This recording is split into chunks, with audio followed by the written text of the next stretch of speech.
well, I am anything but the target demographic for this car. But stereotypes be damned, for over the past week that I've been testing the new Morgan Plus 4, I've discovered the sheer joy of driving a modern British classic.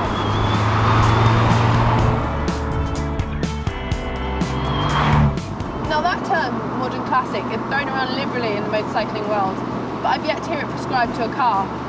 And that's a crying shame really, because I can't think of a phrase better suited to, well, in fact, any of Morgan's models.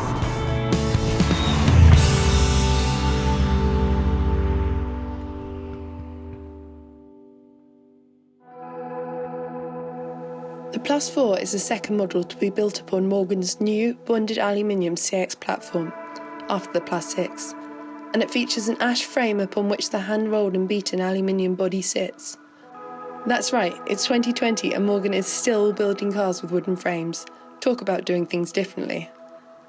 This is a car where craftsmanship comes first and foremost, and in a sea of silver production line saloons, it's a very welcome change.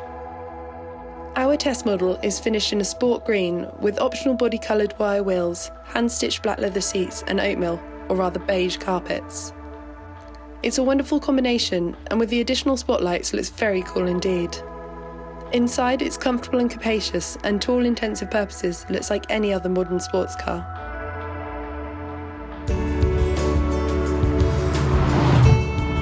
With a design derived from 100 years of British manufacturing, combined with the 2-litre BMW 4-pot turbo engine, it's a perfect compromise between substance and style. And that style is quite literally timeless, with very few changes seen to the overall facade since the original Morgan Plus 4 of 1950. There's the iconic grille, the long bonnet and the short windscreen. There's those incredibly curvaceous arches leading into the wide running boards and ending in that splayed tail. It's all but a few fur coats away from being Cruella de Vil's, in fact. And while the design may well be stuck in the last century, the performance is anything but. That 2-litre BMW turbo engine I mentioned puts out 258 PS and about 350 Nm of torque.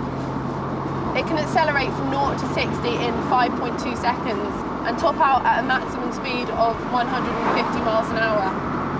It's rapid and it feels far more so given how close you're sat to the ground. Double wishbones at all four corners swallow up the lumps and bumps of the Sussex countryside admirably. In fact, in a manner with which most modern supercars wouldn't be ashamed. The 6-speed manual gearbox is long ratioed and slick. 6th gear is all but redundant on anything but the most monotonous of motorway miles. The optional sports exhaust is like a surround sound subwoofer, loud enough to drown out even the most irritating of wind noise, of which, when you have the roof up, there is an awful lot. Switch it into sport mode and the exhaust pops delightfully. It really gives you the impression that you're driving something modern, special and classic. I may not be your stereotypical Morgan driver, but the new Plus 4 has more than dispelled my preconceptions. It's a joy to drive both at high and low speeds, and boasts ample power to cope with its 1-ton weight and steering on the right side of shard. On the road, it has two distinct characters. One, the refined modern classic, perfect for a Sunday jaunt perhaps. And the other, facilitated by its S Plus mode, is a sporty little devil begging for the open road. If it weren't for the incredibly high wind noise at motorway speeds, I could well see myself in this as a daily driver. It may not have all the mod cons of a modern day sports car, but it more than makes up for it with this incredible style.